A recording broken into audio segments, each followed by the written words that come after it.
Nós continuaremos e nesse momento teremos a palavra do Senhor sendo pregada e eu gostaria que você abrisse a sua Bíblia para Isaías, capítulo de número 36. Eu não sei se você, em algum momento da sua vida, você já esteve sobre ameaça de morte. Não sei, né, se já aconteceu isso. Às vezes, muitos de nós, encontramos com Cristo a certa altura da vida e o nosso passado, às vezes, tem nos colocado em situações difíceis. Né? Não é incomum isso acontecer, né? Eu me recordo que quando criança, por causa de um pipa, né, de uma pipa que caiu lá no quintal de casa e o rapaz da rua de baixo queria pipa e falou que era dele. Eu falei, nada, a pipa caiu aqui, né? Me dá a pipa, e eu não quis dar a pipa e acabei quebrando a pipa e depois de quebrado eu falei, então agora você pega, né? Pode pegar. E aí ele olhou para mim e falou, se você passar lá embaixo eu vou te matar. Eu tinha 10 anos, então, né, isso... Mas, irmãos, não é bom ouvir esse tipo de coisa, né? Não é... Eu me recordo que eu fiquei sem ir na padaria, eu fiquei sem passar naquela rua um bom tempo, com medo. Com medo por causa de um pipa, né? Mas, assim, fora dessa situação aí, nenhum outro momento, graças a Deus, eu tive, a ameaça de vida. Mas eu não sei se você já passou por algo dessa natureza, né? O fato é que, no entanto, irmãos, de alguma forma, nós estamos sempre cercados de ameaça, tá? De algum aspecto. Nós somos ameaçados de perder o emprego, né? E muitas vezes isso nos é apresentado como um fantasma gigante, como um baita de um problema, e de fato é um problema. É uma ameaça. Ou você que é prestador de serviço, faz o serviço e de repente a ameaça de não receber aquele serviço que tanto lhe custou. Né? Ameaça de perder o casamento, de romper o relacionamento, seja o namoro, seja de amizades. Nós vivemos ameaças. Nós vivemos situações adversas. Tá? Ameaça de perder a saúde, olha só. Quantos de nós aqui temos situações a compartilhar das nossas vidas ou de parentes, de entes queridos, de pessoas conhecidas, que essa não é mais apenas a possibilidade de uma ameaça, ela é real, ela existe. Irmãos, nós somos e estamos constantemente sendo ameaçados. A grande questão não está em não ser ameaçado de alguma forma, como se o desafio, como se o objetivo na vida fosse o quê? Fosse viver, construir um cenário, nos cercar de situações onde nós pudéssemos nos ver livre de ameaças. Nunca foi o objetivo. Mas a grande intenção e a preocupação é como nós reagiremos diante das ameaças, diante dos problemas, diante das circunstâncias da vida. Viver implica necessariamente em estar sob alguma ameaça de alguma natureza, de alguma forma. Agora, como nós lidaremos com isso? Essa é a questão. Esse é o ponto. Essa deveria ser a nossa preocupação. Tá? E tem gente que, diante da ameaça, diante da circunstância adversa que nos cerca, a pessoa trava. A pessoa dá aquela congelada, a pessoa não consegue ter reação, a pessoa bloqueia e simplesmente não desenvolve. Tem outros que, diante da possível ameaça, arregaça as mangas da camisa e parte para cima para resolver na força do braço. Todos esses dois extremos, irmãos, podem ser desastrosos diante das circunstâncias. Tá? Quando eu penso em tudo isso, eu me recordo de uma história no Antigo Testamento que nos vai colocar exatamente diante de uma situação dessa, de uma ameaça. Não uma ameaça de perder o emprego, não uma ameaça de romper amizades, não uma ameaça de relacionamentos se quebrarem, ameaça de uma nação inteira ser exterminada. Essa história, ela é repetida no livro dos Reis, livro das Crônicas, e essa história é repetida aqui em Isaías, capítulo 36, 37 e o 38, né? Esses capítulos aqui, na sua sequência, vai falar sobre o rei Ezequias. Eu li um texto no início do culto falando que Ezequias, ele era um homem que confiava no Senhor. Ezequias foi um dos poucos reis que fez o que era reto aos olhos do Senhor. Ezequias reestabelece o culto, a adoração ao Senhor em Israel, fortalece Israel militarmente, socialmente. Ezequias foi um rei que fez grandes coisas para o povo de Israel, grandes coisas em acordo com a vontade do Senhor, mas o que nós lemos no início do culto foi que Ezequias, ele confiava em Deus. Nós vamos ler agora um texto bastante longo, irmãos.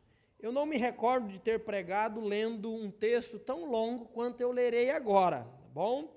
Mas todas as vezes que tenho a oportunidade de ler ou um texto maior ou um texto menor, né, é preferível ler o texto.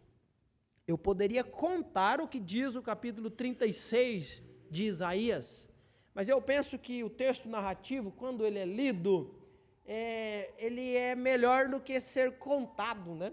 Porque já está todos os detalhes aqui, inclusive nós ganhamos tempo lendo o texto bíblico do que aquela expressão, irmãos, por causa do nosso tempo eu não vou ler o texto, eu vou, né? Não, então por causa do tempo nós vamos ler o texto, eu vou falar menos, mas eu vou ler o texto, né? Então, nos diz assim, farei a leitura do capítulo 36 e depois do 37, tá bom? Acompanhe comigo, se você quiser olhar para a projeção, está sendo lida a mesma versão aqui, tá bom? Mas fique à vontade aí. Nos diz assim: no 14º ano do reinado de Ezequias, Senaqueribe, rei da Síria, atacou as cidades fortificadas de Judá e as conquistou. Então o rei da Síria enviou de Laquis, seu comandante em chefe, junto com um grande exército, para confrontarem o rei Ezequias em Jerusalém. Os assírios se posicionaram ao lado do aqueduto que abastece o tanque superior, perto do caminho para o campo onde lava roupa. Estes são os oficiais que saíram ao encontro deles: Eliaquim, filho de Ilquias, o administrador do palácio; Sebima, o secretário da corte; e Joá, filho de Asaf, o historiador do reino. O porta-voz do rei assírio mandou que transmitissem esta mensagem a Ezequias. Olha só a mensagem que o rei da Síria manda para o rei de Israel, Ezequias. Assim diz o grande rei da Síria: em que você confia que lhe dá tanta segurança? Pensa que meras palavras podem substituir a experiência e força militar? Com quem você conta para se rebelar contra mim? Com o Egito? Se você se apoiar no Egito, ele será como um junco que se quebra sob seu peso e perfura sua mão. O faraó, rei do Egito, não é digno de nenhuma confiança. Talvez vocês digam: confiamos no Senhor nosso Deus. Mas não foi a ele que Ezequias insultou? Ezequias não destruiu os santuários e altares dele e obrigou todos em Judá e Jerusalém a adorarem somente no altar em Jerusalém? Vou lhes dizer uma coisa: façam um acordo com meu senhor, o rei da Síria.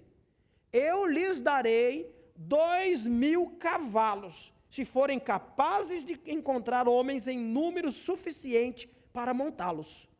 Com seu exército minúsculo, como podem pensar em desafiar até o contingente mais fraco do exército de meu senhor, mesmo com a ajuda dos carros e dos cavaleiros do Egito? Além disso, imaginam que invadimos sua terra sem a direção do Senhor? Foi o próprio Senhor que nos disse: ataquem essa terra e destruam-na. Então Eliaquim, Sebna e Joá disseram ao porta-voz: por favor, fale conosco em aramaico, pois entendemos bem essa língua. Não fale em hebraico, pois o povo sobre o muro o ouvirá. O porta-voz, no entanto, respondeu: vocês pensam que meu senhor enviou essa mensagem apenas para vocês e para seu senhor?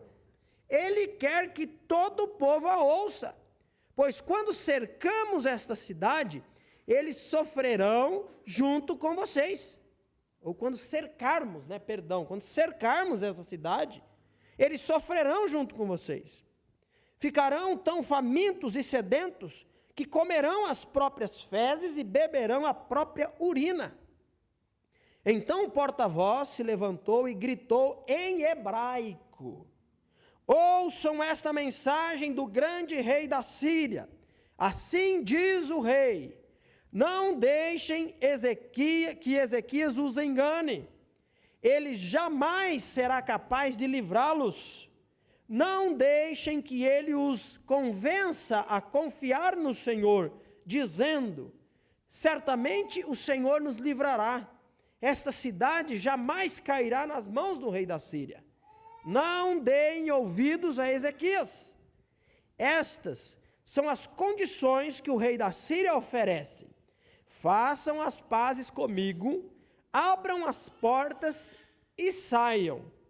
Então cada um de vocês continuará a comer de sua própria videira e de sua própria figueira, e a beber de seu próprio poço. Depois providenciarei que sejam levados a outra terra como esta, uma terra com cereais e vinho novo, com pão e vinhedos. Não deixem Ezequias enganá-los, dizendo: o Senhor nos livrará. Acaso os deuses de alguma outra nação livraram seu povo do rei da Síria? O que aconteceu aos deuses de Amate e de Árpade? E quanto aos deuses de Sefarvaim, acaso algum deus livrou Samaria de meu poder? Qual dos deuses de qualquer nação foi capaz de livrá-lo o seu povo de meu poder? O que os faz pensar que o Senhor pode livrar Jerusalém de minhas mãos? Mas o povo permaneceu em silêncio e não disse uma palavra sequer, pois Ezequias havia ordenado: não lhe respondam nada, não lhe respondam. Então Eliaquim, filho de Hilquias, administrador do palácio, Sebna, secretário da corte, e Joá, filho de Asaf, historiador do reino, voltaram a Ezequias.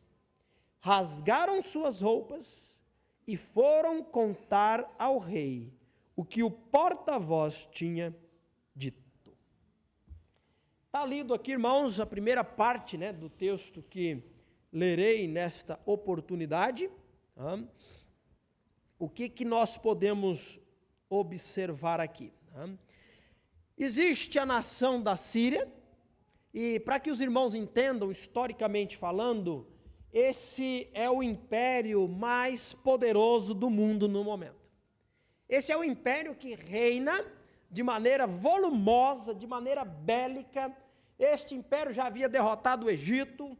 Esse império, por onde passava, destroçava tudo, conhecidos pela sua crueldade quanto ao tratamento militar. Eles eram cruéis, eles eram, né, até nas batalhas existia um certo nível de respeito quanto à nação derrotada. A Síria não tinha respeito algum. A Síria passava por cima de tudo e de todos, matando crianças, mulheres grávidas, tirando, né, eles eram extremamente cruéis com os seus oponentes. Eles tinham métodos de tirar a pele da pessoa enquanto ela estava viva ainda. Então, eles eram cruéis, eles eram terríveis, eles eram temidos. E é esta a nação que já havia conquistado muitos outros reinos, muitas outras nações. Ninguém, de fato, escapava das mãos dos assírios. Então, nós vemos eles aqui que invadem as terras de Judá, de Israel, reino do sul, e já estão conquistando cidades israelitas. Eles já estão ali, né? O texto lido diz que eles estão numa cidade chamada Laquis, e de lá eles mandam, né? O rei da Síria manda os seus representantes, juntamente com o exército, até Jerusalém. Cidade localizada próxima dali, mas não tão próxima, né? Alguns quilômetros, e eles mandam um comunicado, mandam um porta-voz. E eu fiz questão de ler esse texto, porque é mais fácil ler do que contar, né? O rei mandou falar isso, o rei mandou... Então, nós lemos o que o rei disse naquele momento.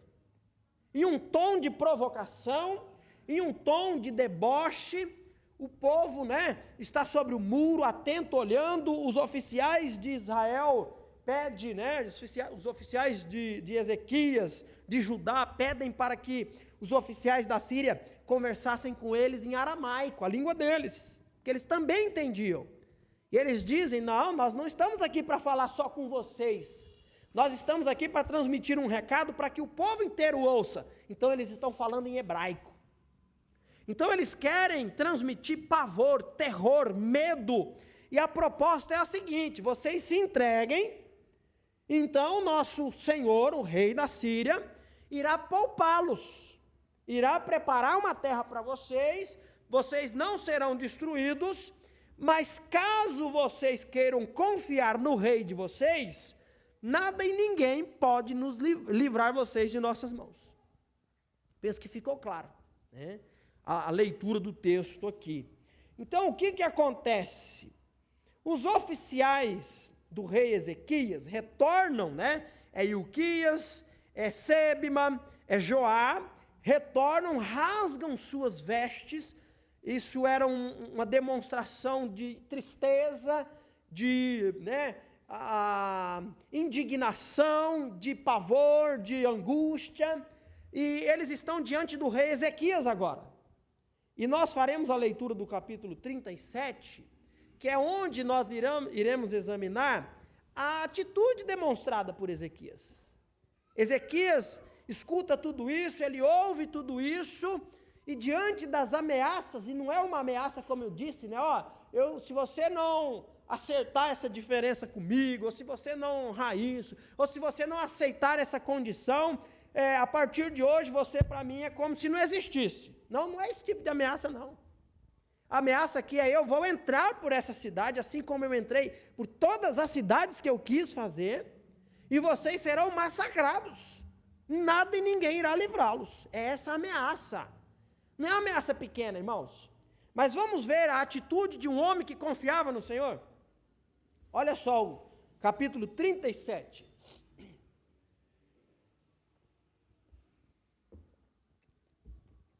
Quando o rei Ezequias ouviu esse relato, rasgou as roupas, vestiu-se com panos de saco e entrou no templo do Senhor.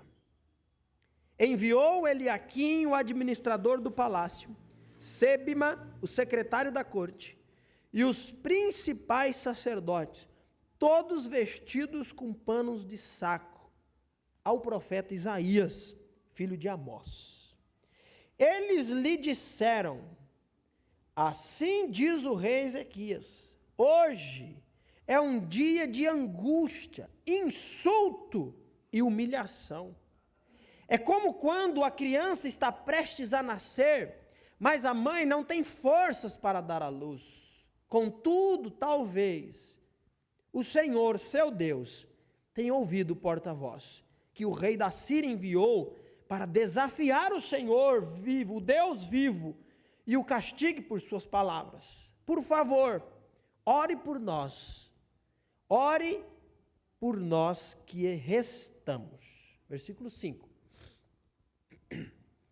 Depois que os oficiais do rei Ezequias transmitiram a mensagem ao profeta Isaías, ele respondeu: não se assuste com os insultos que os mensageiros do rei da Síria lançaram contra mim. Ouça, eu mesmo agirei contra o rei da Síria, e ele receberá notícias que o farão voltar para a sua terra. Ali eu providenciarei que ele seja morto à espada. Enquanto isso, o porta-voz partiu de Jerusalém e foi consultar o rei da Síria, pois tinha sido informado de que o rei havia deixado Laquis e estava atacando Líbina. Logo depois, o rei Senaqueribe recebeu a notícia de que Tiraca, rei da Etiópia, havia saído com seu exército para lutar contra ele.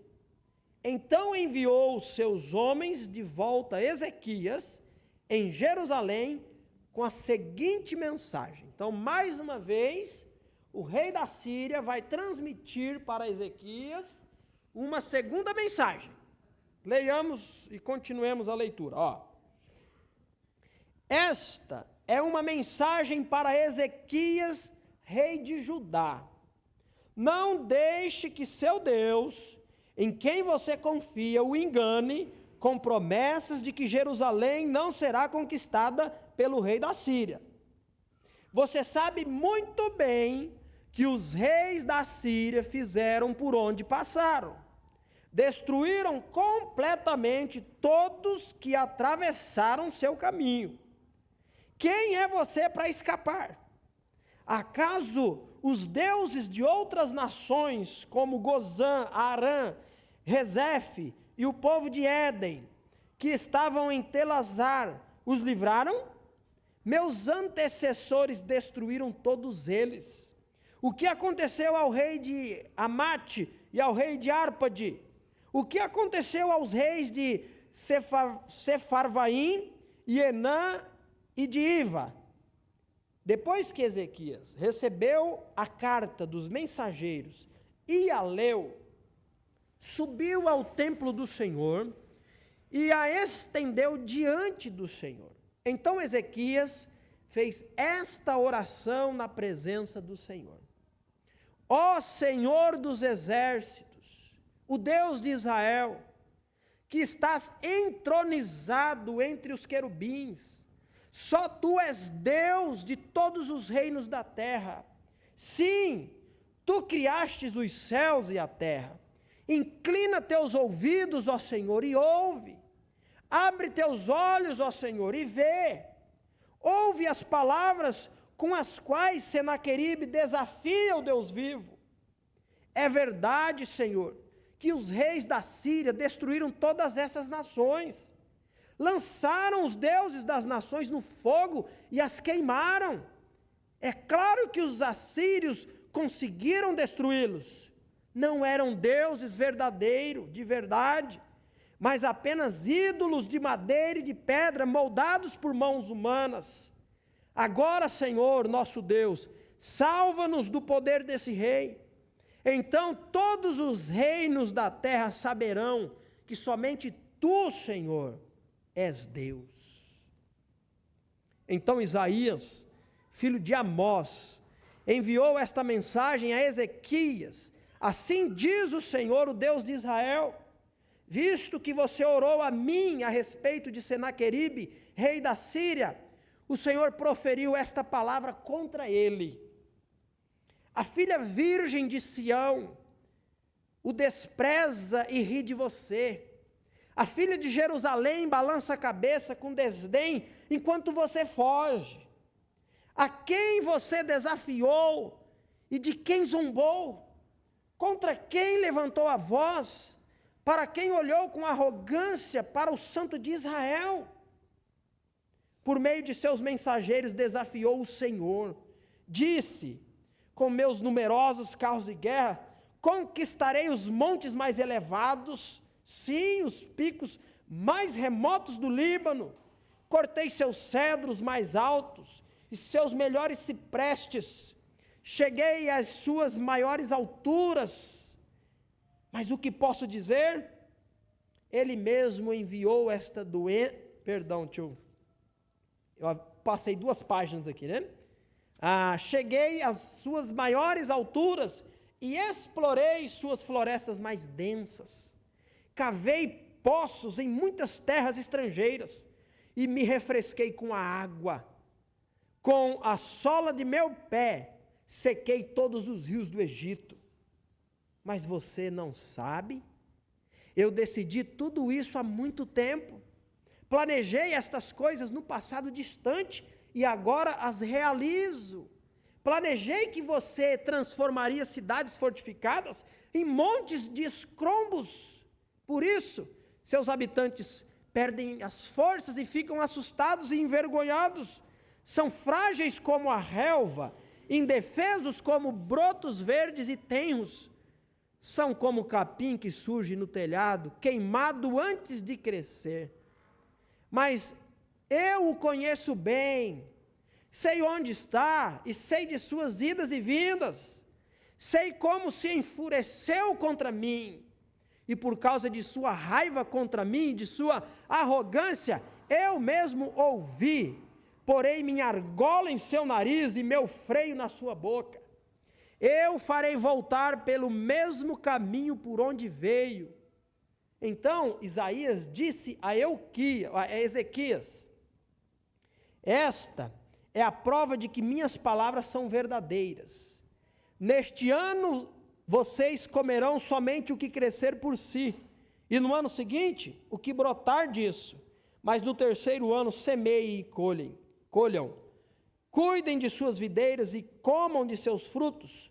Vocês que restarem em Judá, os que escaparem da destruição, lançarão raízes em seu próprio solo, crescerão e darão frutos. Pois um remanescente de meu povo sairá de Jerusalém. Um grupo de sobreviventes partirá do Monte Sião. O zelo do Senhor dos Exércitos fará que isso aconteça. E assim diz o Senhor a respeito do rei da Síria. Olha a palavra do Senhor sobre o rei de novo. Seus exércitos não entrarão em Jerusalém, nem dispararão contra ela uma só flecha. Não marcharão com seus escudos fora de seus portões, nem construirão rampas de terra contra seus muros. O rei voltará à terra dele pelo mesmo caminho por onde veio. Não entrará na cidade, diz o Senhor. Por minha própria honra e por causa do meu servo Davi, defenderei esta cidade e a libertarei. Naquela noite, o anjo do Senhor foi ao acampamento assírio e matou 185.000 soldados assírios. Quando os sobreviventes acordaram na manhã seguinte, encontraram cadáveres por toda parte. Então Senaqueribe, rei da Síria, levantou o acampamento e partiu para a sua terra. Voltou para Nínive e ali ficou. Certo dia, enquanto ele adorava no templo de seu deus Nisroque, seus filhos Adrameleque e Sarezer o mataram à espada. Fugiram para a terra de Arate, e outro filho, Esaradom, se tornou seu sucessor na Síria. Irmãos, está aqui o texto lido, né? De verdade, eu acho que se nós orássemos agradecendo ao Senhor, poderíamos ir embora, porque o texto apresenta um Deus que cuida do seu povo, né? Mas como eu ainda tenho tempo, eu gostaria de pontuar algumas aplicações. Deixe-me olhar aqui as anotações. Hoje eu estou, né, nesse daqui. Deu problema nos nossos computadores aí, né, Gabriel? Mas eu ainda estou com uma visão boa para acompanhar aqui. Como disse Ezequias, e como lido, Ezequias era um homem que confiava no Senhor. Isso é impressionante. E confiar no Senhor, irmãos, é determinante, porque confiar no Senhor serve para momentos tranquilos na vida, mas principalmente confiança no Senhor é para momentos difíceis. É quando o mar fica revolto, é quando a ameaça nos cerca, é quando as circunstâncias são adversas. O que fará, e a única coisa que fará com que não nos desesperemos, sem saber para onde ir, sem saber aonde olhar, sem saber se avançamos, se recuamos, se permanecemos, se vamos para a direita, se vamos para a esquerda, se gritamos, a única coisa que nos manterá tranquilos é a confiança em Deus. E é isso que nós vemos o rei Ezequias. Foi lido e é percebido que quando a ameaça surge, né, Ezequias, na verdade, ele está em um bom momento com o povo de Israel. O povo está vivendo pacificamente, o povo foi restabelecido na sua comunhão com Deus, o povo foi fortalecido militarmente. Ezequias promove uma restauração em vários sentidos em Israel. E parece que é assim na vida, né? Quando tudo está tranquilo, basta a tranquilidade chegar, parece que surgem as dificuldades, não é verdade? E a vida é assim, irmão, se nós não estamos passando por um problema difícil, nós estamos logo para chegar por um. A vida é essa. Ou você está iniciando um problema difícil, ou você está na metade dele, ou terminando. Mas quando terminar, necessariamente, não é verdade que nós vamos viver um tempo de paz, tranquilidade, bonança. A promessa disso não é para este momento, não é para esta vida. No mundo tereis aflição. Então nós estamos em um mundo qual nós necessariamente passaremos pelas ameaças da vida, pelos problemas, pela adversidade. Agora, o que Ezequias fez em primeiro lugar quando a ameaça surgiu? Você lembra aí nesse monte de versículos lidos? Ele orou ao Senhor. Acho que antes de orar ao Senhor, que faz parte aqui, o versículo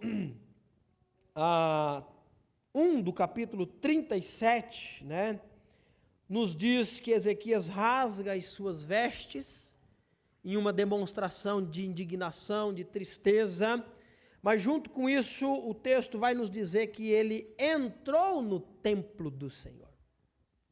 Ezequias entra no templo. Quando a ameaça surge, Ezequias corre para o templo. Isso é a ameaça dos seus oficiais, transmitindo o que eles conversaram com os oficiais da Síria. Mas um segundo momento, que é quando, um exército da Etiópia resolve atacar o exército assírio, e isso vinha do Senhor. O rei da Síria, não querendo de repente dividir o seu exército para defender-se da Etiópia e atacar Israel, ele tenta resolver a situação, mandando uma carta para Ezequias. E essa carta está ali ainda no versículo 10 ao 13 do capítulo 37, e quando Ezequias lê essa carta, que é o versículo 14, Gabriel, o que é dito? Depois que Ezequias recebeu a carta dos mensageiros e a leu, subiu ao templo do Senhor e estendeu a carta diante do Senhor. Nos dois momentos, Ezequias, que confia no Senhor diante da ameaça, o que ele faz? Ele corre para o Senhor. Ele não gritou, ele não se desesperou, ele não travou, ele não tentou já rapidamente, gente, então anuncie, toque a buzina, convoque o exército, nós temos que nos preparar, estamos em guerra. Não cavamos isso, mas a situação chega. Não, Ezequias busca o Senhor. A ideia de ir para o templo é exatamente essa, de buscar a presença do Senhor. É apresentar. O templo, no período do Antigo Testamento, era central na comunhão e no relacionamento do israelita para com Deus. Era no templo onde o sacrifício acontecia. Foi no templo, ainda no formato de tabernáculo, quando pela primeira vez, no final do livro de Êxodo, Deus, permite, pela instrução dada, montar o tabernáculo, e a glória do Senhor, naquela nuvem, chamada Shekinah, toma conta daquele lugar, e os israelitas ficam apavorados, porque Deus fala de dentro da tenda, com Moisés, que escreve o livro de Levítico, estabelecendo as regras para a adoração em Israel. E o que se segue na caminhada do Egito, pelo deserto, na saída do Egito, é que todas as vezes em que o tabernáculo, esse templo móvel, era montado, é porque Deus informava, pare aqui o tabernáculo, esse é o momento de apresentar sacrifícios, esse é o momento de relacionamento. Então, quando o povo chega na terra prometida, esse tabernáculo, ele passou a ser uma construção fixa, o templo. Mas é ali o lugar onde eles oferecem sacrifício, é ali o lugar onde está reservado, chamado Santo dos Santos, onde a Arca da Aliança está ali, a tampa da arca representando, chamada de propiciatório, e era ali que representava a habitação, a presença de Deus. Quando Ezequias recebe a ameaça, e ele corre para o templo, ele está buscando Deus. Ele está necessitado de falar com Deus, de buscar ao Senhor. Quando Ezequias faz isso, automaticamente, ele apresenta diante do Senhor a situação, ele ora, conforme foi dito. Ele coloca a carta e ele coloca em oração a Deus, dizendo: Senhor, tu tens visto. O Senhor tem acompanhado. E juntamente com isso, sabe quem que é envolvido na situação? Ezequias manda mensageiros falar com quem? Profeta Isaías. O que Ezequias quer ouvir enquanto ele fala com Deus, enquanto ele se apresenta ao Senhor, enquanto ele se derrama ao Senhor? O que Ezequias necessita? Da palavra de Deus. E a palavra do Senhor não veio diretamente a Ezequias, veio pelo profeta Isaías. Deixa eu perguntar para você. Quando as ameaças da vida surgem, o que você faz em primeiro lugar? Você segue o exemplo de Ezequias? Ezequias buscou ao Senhor. Irmãos, a situação de Ezequias é uma situação que jamais alguém de nós talvez tenha presenciado. Talvez, se a gente fosse comparar, porque a situação de Ezequias aqui envolve o quê? Envolve a ameaça da vida, envolve a existência do povo de Israel. É um exército que é muito mais poderoso do que o exército de Israel. Não tem chance de guerra. A chance de sobrevivência nessa batalha bélica é quase nula. Se for mano a mano, se for homem por homem. Ele debocha, ele falou: eu vou dar 2.000 cavalos de guerra para vocês montar. Vocês têm gente para montar 2.000 cavalos? Eu dou 2.000 cavalos, aí vocês podem vir. E se vocês acham que vocês podem, vocês quiserem, vocês atacam o nosso pior exército, nosso grupo menor, com tudo que eu estou dando, e vocês vão ser esfacelados. E seria mesmo. Talvez, o que a gente poderia comparar nos nossos dias como algo equivalente em proporção à ameaça que Ezequias está surgindo? Eu não sei. Fica difícil, Talvez,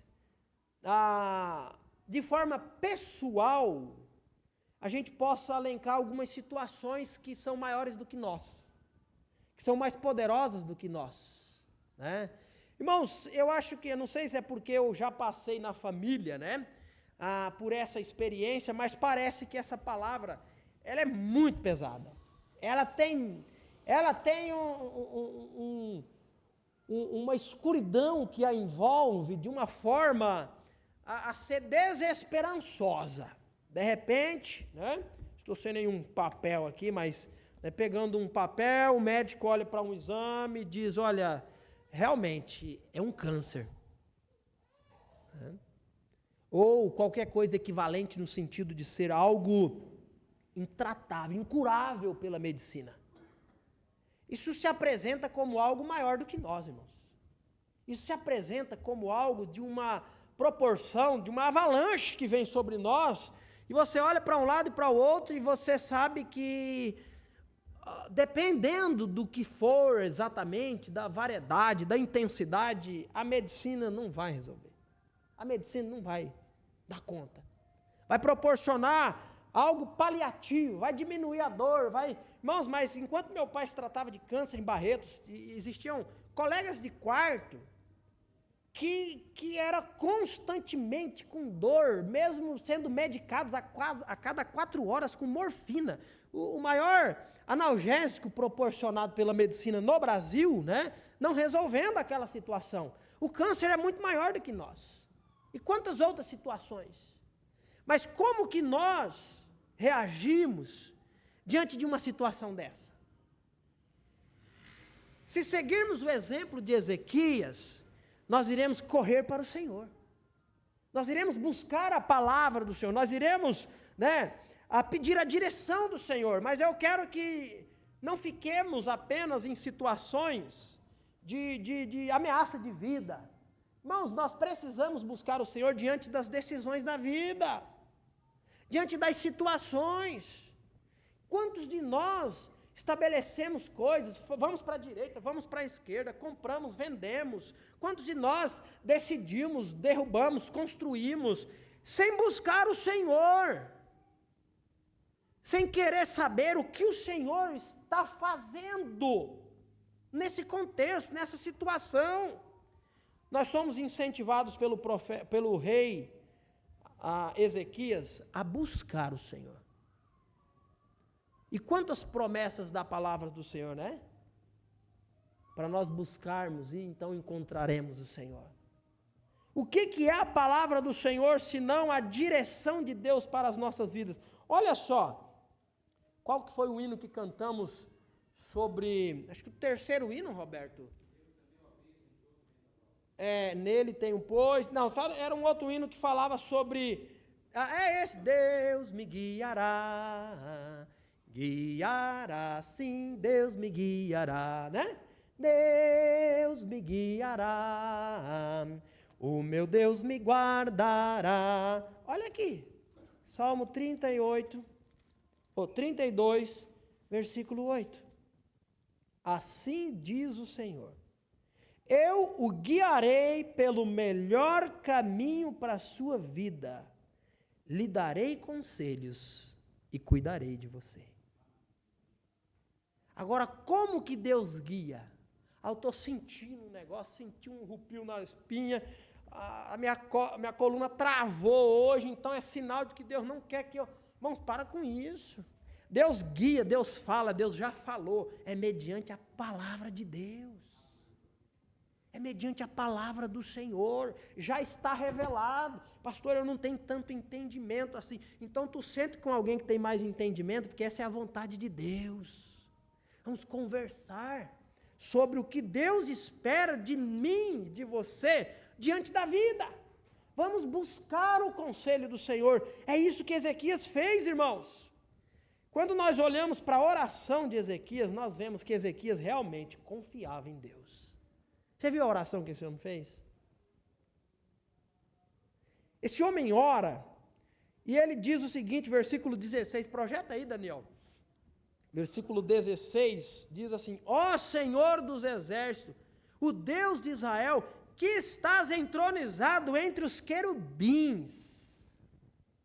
Isaías capítulo 6, né?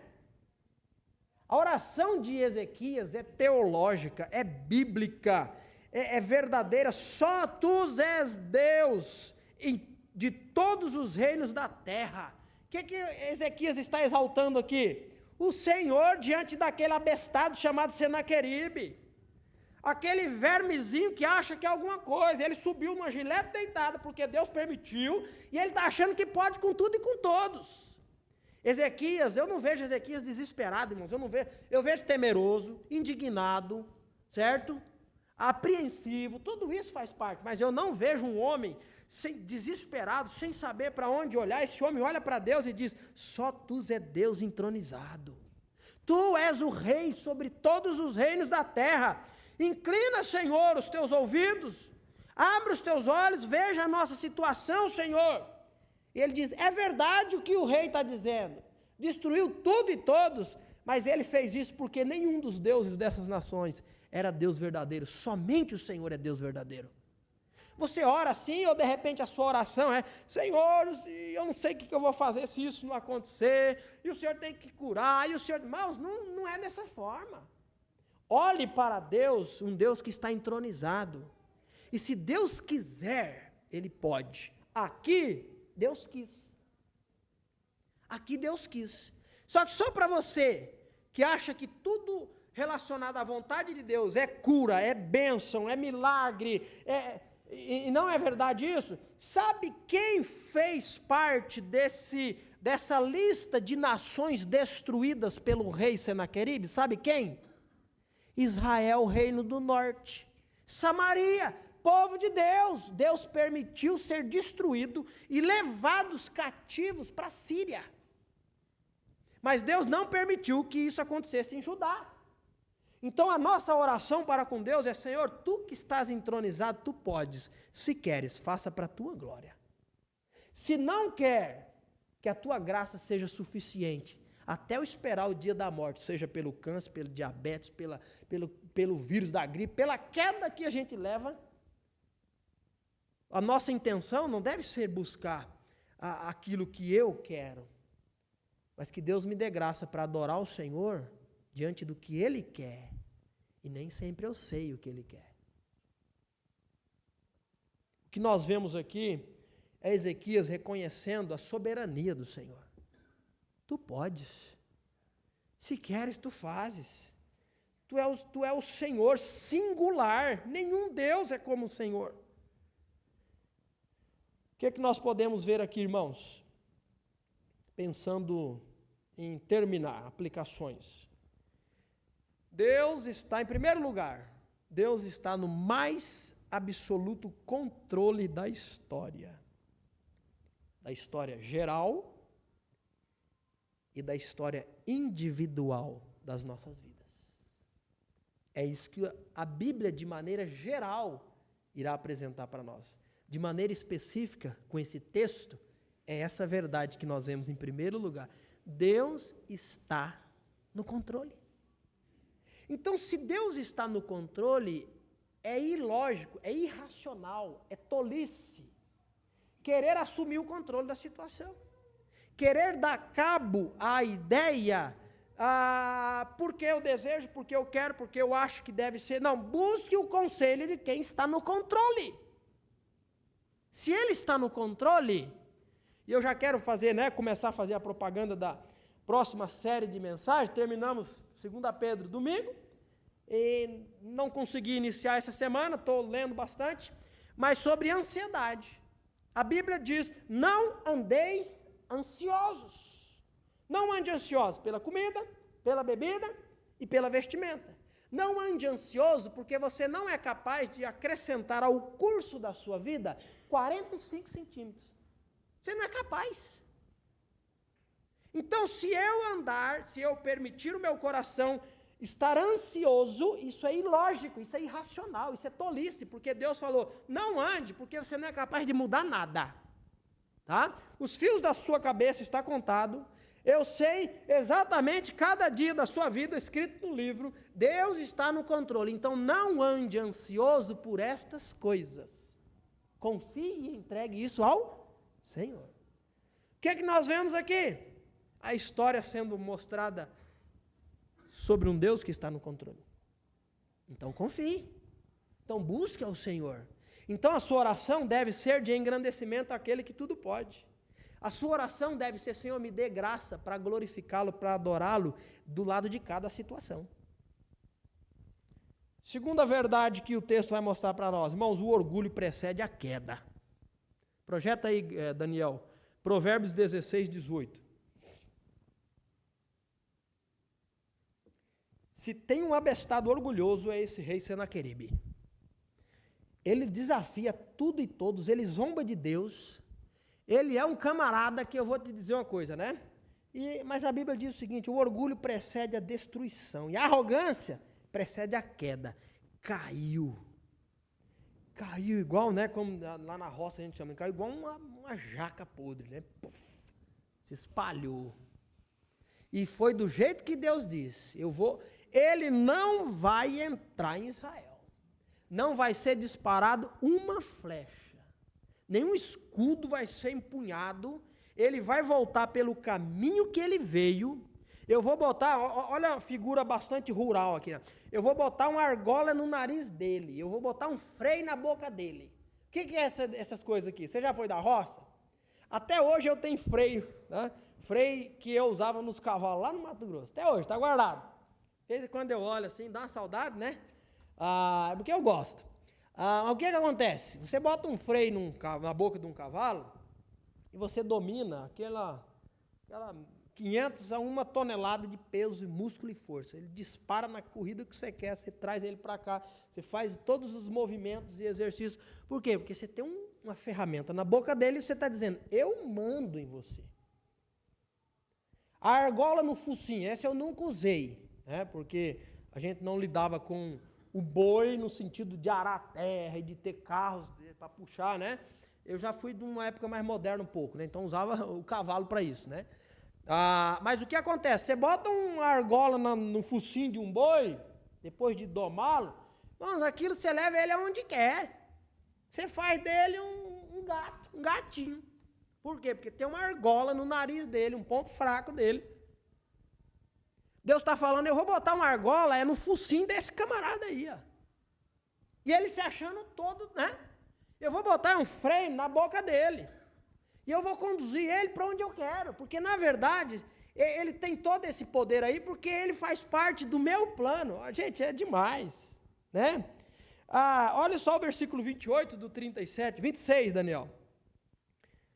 Você não sabe, ele diz assim, você não sabe, está falando do poder do Senaqueribe, do exército sírio, do império sírio.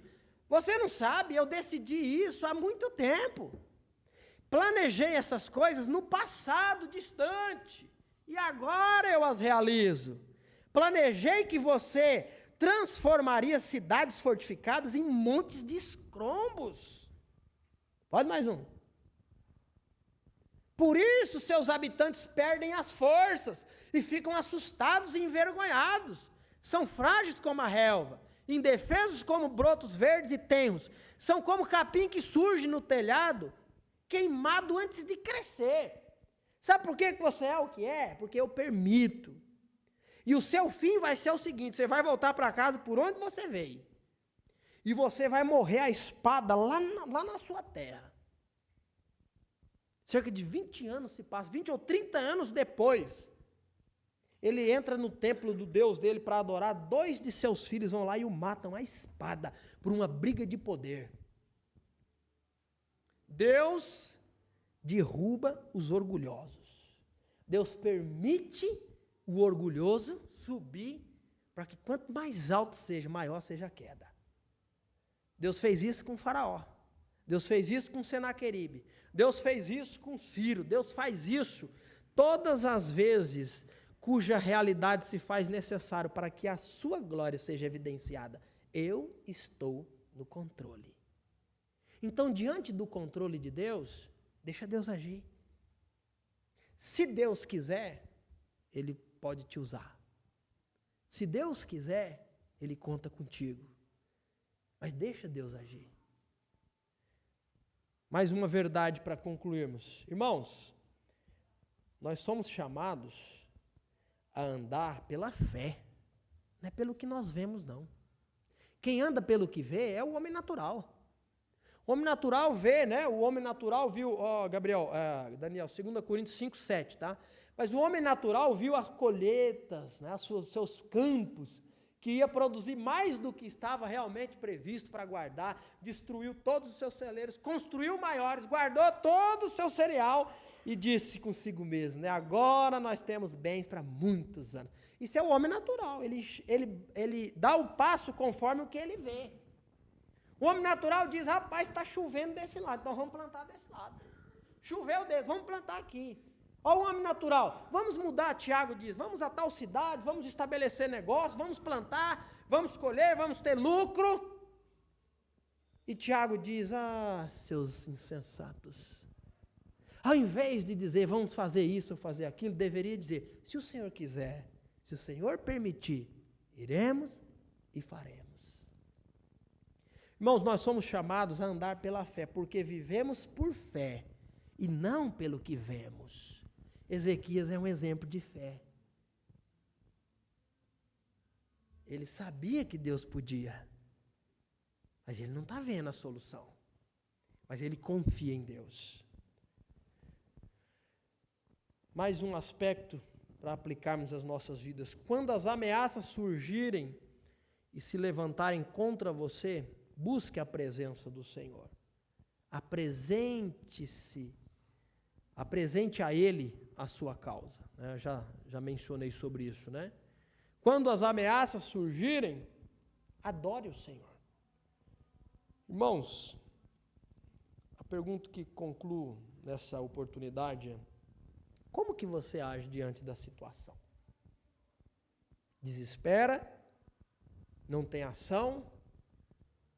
Tenta resolver com o seu planejamento, seu conhecimento? Ou mesmo diante dos temores, da incapacidade ou da vontade de agir, você busca o Senhor e apresenta a situação. Com essa história nós somos convidados a buscar o Senhor que está no controle e o Senhor que rege a história. Então, que possamos, irmãos, pela paciência, pela fé, esperar pelo Senhor. Deus agir através de nós, né? Do que colhermos as consequências da nossa falta de confiança, falta de fé ou a falta de paciência. Que Deus nos abençoe. Que o Senhor nos proporcione uma boa semana. Quarta-feira estaremos aqui para mais uma oportunidade para aprender do Senhor. Deus abençoe a todos. Vamos orar? Pai, nós te louvamos, nós te agradecemos, ó Deus, pelo privilégio de servi-lo. Porque o Senhor deixou a nós a tua palavra, Deus, que mostra a tua verdade a nós. As histórias registradas, ó Deus, estão aqui para servir como nosso exemplo, para o nosso exemplo, para a nossa instrução. Nos ajude, ó Deus, diante dos problemas da vida, a buscar o Senhor, a voltarmos para o Senhor, a falarmos com o Senhor, a pedir o teu conselho. Nos ajude, ó Deus, a esperar pelo Senhor e a entregar as nossas queixas diante de Ti. Fortalece o nosso coração, nos ajude enquanto vivemos nesse mundo a adorarmos de forma adequada ao Senhor. Nós pedimos por essa semana que possa ser uma semana não livre de problemas e de ameaças, mas que possa ser uma semana que diante das lutas e problemas buscaremos o Senhor. Nos fortalece para buscarmos a Ti e esperar pelo agir do Senhor. Oramos no nome de Jesus.